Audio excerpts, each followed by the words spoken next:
Hello class, Mr. Geisler here today. And we're going to talk about linear measure. That's our overall focus. And first thing I want to do is define what a segment is. A segment is a part of a line.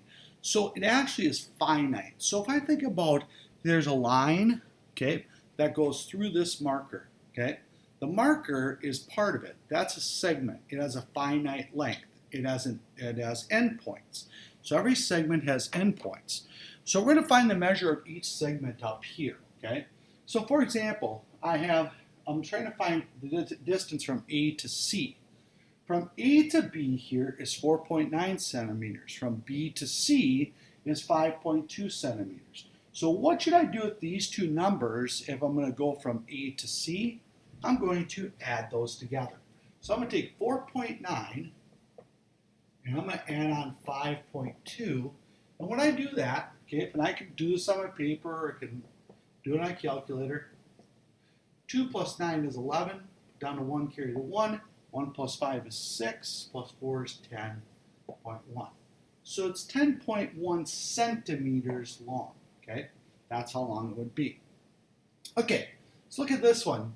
I'm looking for GH. Here's FGH. Okay, so I'm looking for this right here. Okay, and we don't know what it is, so I'm going to call it X. Okay, it's my unknown.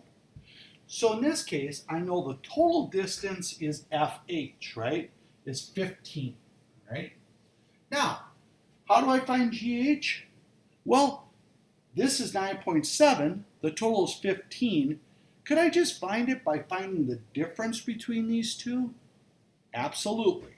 So I'm going to take 15 minus 9.7.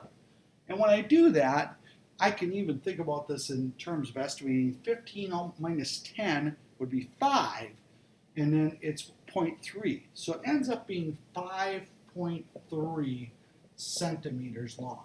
Now, quick check. Is 5.3 plus 9.7 15? It sure is. This 0.3 add on here to be 10. 10 plus 5 would be 15. And finally, let's take a look at this bottom one. Find the value of X and the line segment YZ if Y is between X and Z. So I wrote out this representation. I wrote this, this is X and this is Z, and then Y is in between. Now notice, I want to find the small x, not this. This is a point, okay? I actually want to find this value. This here is a variable, okay? It's a number, right? So that's the difference, okay? So I know that xy is equal to 12. I'm going to put that on my picture, 12, okay? I know that yz is equal to 2x. I'm going to put that on my picture as well. So 12 and 2x added together. If I put those together, kind of like in this first one here, okay, I'm going to add those together, and that's going to equal 28. So I'm going to do that. I'm going to take 12 plus 2x equals 28. Notice I have a two-step equation. So I'm going to go ahead and tee this up. I got to get this x alone. I'm adding 12. What's the opposite of adding 12? Subtracting 12. So this goes away. So I have 2x equals 28 minus 12, which is 16. So now I have one step left. What am I doing to the variable?